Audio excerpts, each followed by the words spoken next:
Hi, Eddie. This is Matt here, and I just wanted to give you a tour of our newly finished basement that was completed thanks to your videos.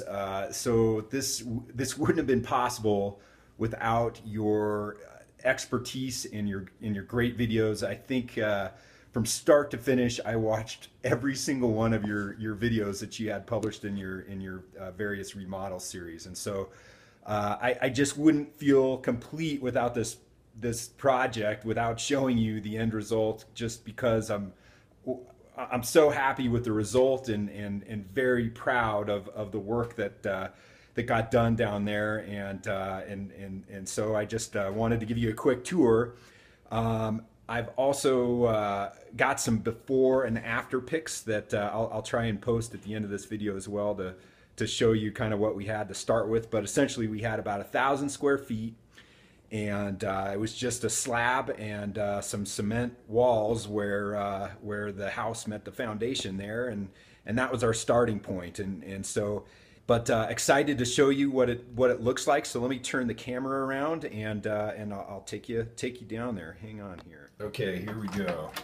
So we just had the carpet put in just a few days ago, so it is it still smells just brand new down here. But the first thing that you'll notice is this handrail. If you'll recall, I emailed you several weeks ago about this. I think I'd purchased the wrong handrail at Home Depot, but you pointed me in the right direction. So followed your handrail video exactly. The only exception, I think, was that we had these iron balusters as opposed to wooden ones, and the reason why we did that is it matches the rest of the house. But I think this looks great. This is a hemlock handrail, and just really pleased with how that turned out. So when we did the framing, we also had several spots, that you talk about in your video. You'll notice that the ceiling up here kind of dips down a little bit. Had some duct work to take care of. We also had, we put a wet bar in right here, but there were a couple support posts that were in the way that I tried to be creative and frame around and kind of now it kind of looks like they fit into the decor, and so that worked out really well. And so the bar that you see here was based on your wet bar video, and we essentially did the exact same thing that you did in your wet bar video. It's a two-tiered bar.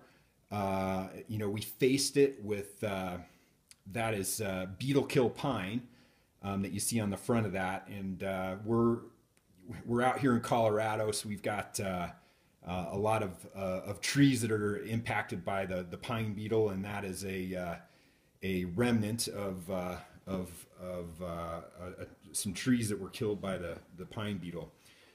We also stuck in some cabinetry, followed your cabinet videos to a T, made that a ton easier.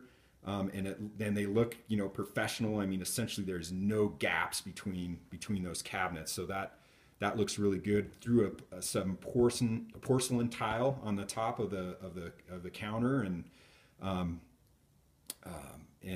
grouted it. That looks pretty good. Also on the floor is porcelain tile as well. It looks like hardwood, but it's actually tile. So my wife and I felt that looked pretty neat, and threw that in there as well. So really happy with that end result. We still have some window coverings to put up, as you'll note, but that will come in due time.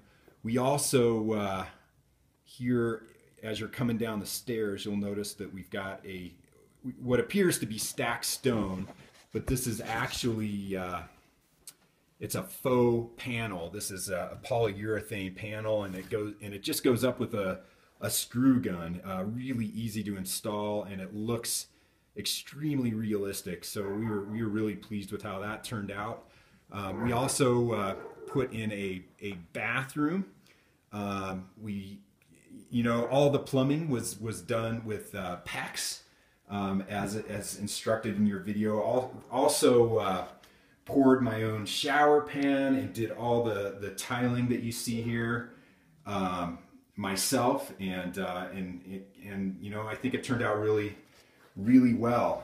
We also put in a slab. This vanity was actually a piece of white ash that was obtained by the city that they were going to turn into mulch, and we just threw that in as the vanity top, and so that worked out really well. And we also, you know, got some more beetle kill pine fixtures that we threw in there too. So we also have a TV viewing area over here. Was kind of one of the goals of finishing the basement down here. So my wife and I have already watched a couple movies down here and have really enjoyed it.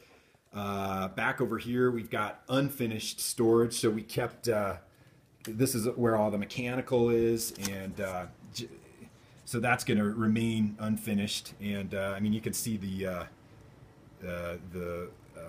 feeds for the HVAC system that I put in here, just exactly like you guys instructed in your videos. We also have a bedroom that I put over here. Actually, this serves as a workout area for us, but you know, somebody could potentially use this as a bedroom. Also put some nice French glass doors on there. Let me take a couple steps back so you can get a better view of it. But that, you know, looks really well and adds to the decor of the basement here. But the part that I'm really excited to show you is back on the other side of the basement over here. You'll see a bookshelf, and so this bookshelf actually doubles as a door, and so this hung just like a regular door, and it opens up, and back in here we put in a full-on wine cellar. So let me walk back in here.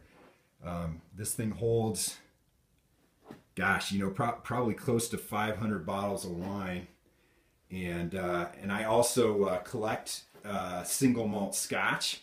So I put some shelving in there, and these shelves are essentially the built-in bookcases that you describe in your videos, and so followed that video exactly. I think the only exception is I think you put door casing around your built-ins. In this case, I put strips of maple, or I just essentially frame the whole thing in maple strips.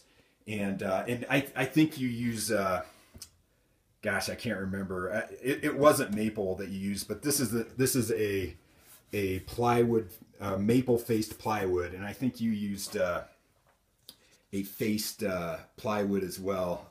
But it turned out, I mean, we just couldn't ask for anything more. We're just so happy how this turned out. And so I mean, start to finish, I mean, even like the design. So this wall that you see here is a bunch of old wooden wine boxes that I've sanded down and stained and put on a wall that's kind of you know, it's on a 45-degree angle. The reason why I did that is behind there is a sump pump, and in order to access the sump pump, there's a little door that you access, and the sump pump's in there in case you need to change the motor or get in there.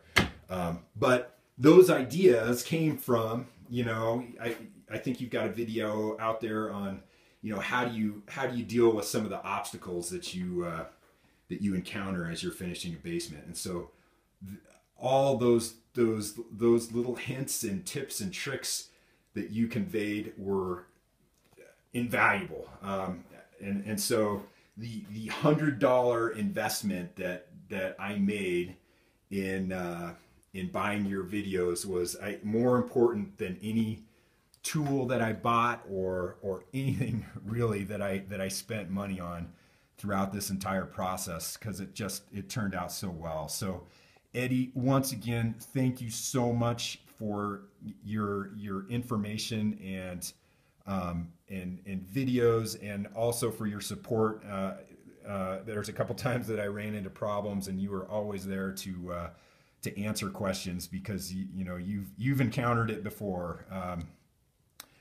So thank you very much. Appreciate your efforts, and we are looking forward to enjoying our newly finished basement for many years to come.